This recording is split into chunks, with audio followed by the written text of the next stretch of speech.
मैं यूट्यूब पे कुछ नई फिल्मों का म्यूजिक सुन रहा था तो मुझे अपना 25-26 साल पुराना एक गाना याद आ गया। आप लोगों को सुनाते हैं। 1 2 3 4।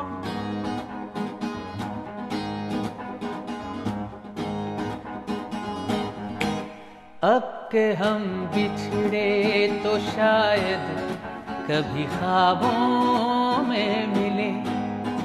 अब के हम बिछड़े तो शायद कभी ख्वाबों में मिले। जिस तरह सूखे हुए फूल किताबों में मिले।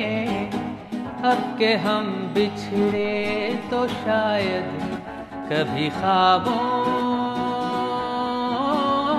में मिले। तू खुदा है न मेरा इश्क फरिश्तों जैसा।